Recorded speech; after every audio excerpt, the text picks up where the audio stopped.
And joining us now is Alex A. Gomez, a new Bronx Party candidate for City Council District 13. And welcome to the show. Thank you. I appreciate it. Good. So for people who don't know who Alex A. Gomez is, give us a little background. Well, I've been working in the Bronx for the last 5 years, but in the last 20 years in social services.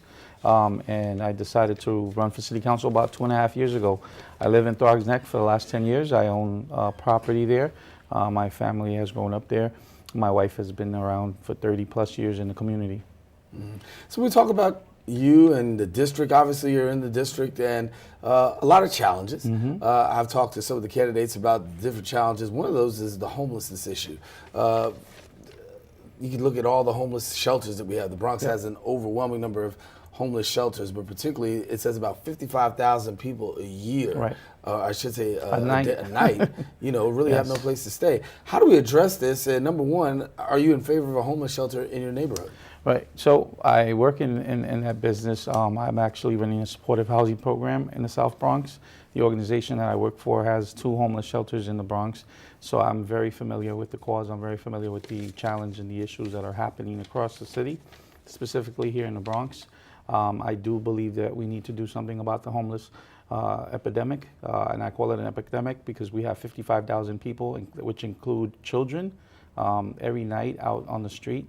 And I think we need to find permanent housing that's affordable, real affordable housing. And as far as a shelter in my community, there is one already. I know that there was an issue about supportive housing program moving into a building in the community. I think that before anything happens, as far as putting a homeless shelter or a supportive housing program, the community needs to be involved. The voices of the people who live in the neighborhood have to be heard, and they should have a voice and a vote on what happens.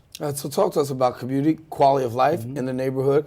Do you feel like the neighborhood is safe, and what needs to be done to address the issue of quality of life in the neighborhood? Correct. It's a working family, middle class neighborhood or community. We do have issues like every other neighborhood in the Bronx.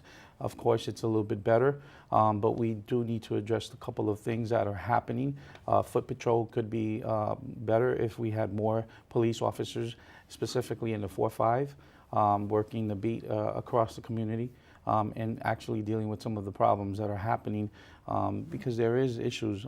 We have an opioid epidemic that's not only happening across the country, but specifically here in the Bronx as well, and some of these neighborhoods in Country Club, Throgs Neck, Morris Park, and even in City Island. But overall, your assessment of the community quality of life, do you feel it's okay? Yeah, I mean, I feel safe. I've been in the community for over 10 years. I think we can improve it, and I think there's things that we can do to make it better. Like I said, adding more police officers on the street, and to the 4-5, which I think is understaffed. Many people feel like this borough is underserved when it comes to transportation. Give us your thoughts about transportation and the possibility of even having a ferry here. Yeah, I definitely believe that Throgs Neck specifically and City Island are 2 deserts as far as transportation is concerned. I think a ferry would be an immediate solution that can happen within the next year to 2. They can put a ferry stop in Throgs Neck and one in City Island, and that would definitely alleviate some of that. But we need to look at 5 or 10 years down the road, maybe adding a Metro North stop or some sort of other type of transportation that can get people to and from these areas. So you're in support of having a ferry? Oh, of course, yeah, definitely. Okay. They'll give us a little bit about health, because obviously the Bronx has a lot of challenges with health, and we are probably one of the most unhealthiest we are an unhealthy county, number 62 right? Out of all 62. Right. What can we do, in your take, if elected? How do you address the health crisis?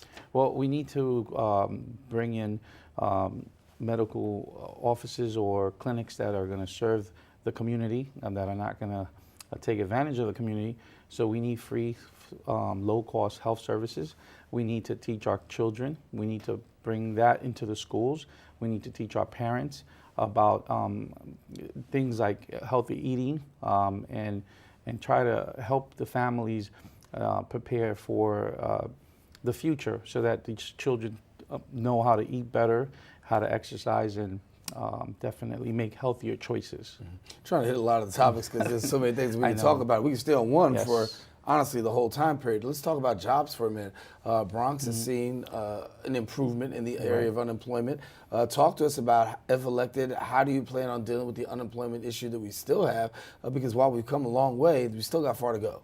Right. So one of my strengths is actually working with the unemployed and underemployed. For over the last 20 years, I've worked with a lot of individuals, specifically here in the Bronx. I ran a Workforce One Center in Hunts Point at one point, and I think it's important that we make relationships with some of the employers that are moving into the district and into the Bronx, and make deals that will allow for some of our residents to get first dibs on those jobs.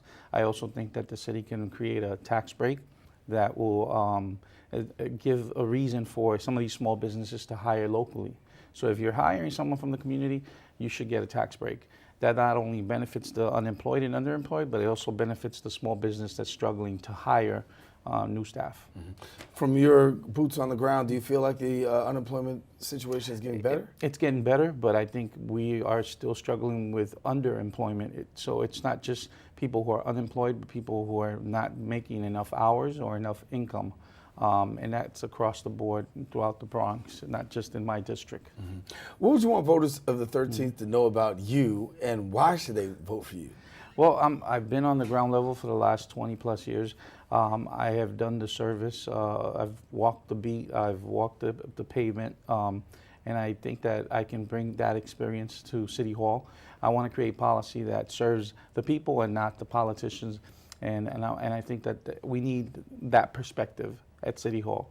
We need people who have actually worked with the unemployed, the underemployed, those homeless individuals, those with suffering mental illness. We need people to create policy that actually is effective.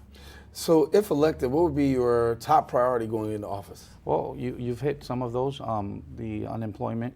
I also have a big on education. I think we need to bring music and arts back into the schools. We need to also create a universal childcare, just like de Blasio created the UPK for all. I think we need to help our parents, who are, some of them are single parents, who are struggling to pay for childcare. Childcare can cost as much as rent or mortgage. And I think that if we create a program that actually allows for parents to pay according to their income, that would definitely help and alleviate some of that. I would also like to create programs that have to do with protecting the environment and educating the community, because we need to protect our environment for the future. Alex A. Gomez, our guest here. Thank you so much. And I appreciate Alex it. A. Gomez running for Councilman seat 13, or Councilman District 13's City Council Street. Yes. And we thank you so much for coming and so sharing with much. us on In the District. I appreciate it. Alex A. Gomez. Listen, thank you for joining us. And guess what?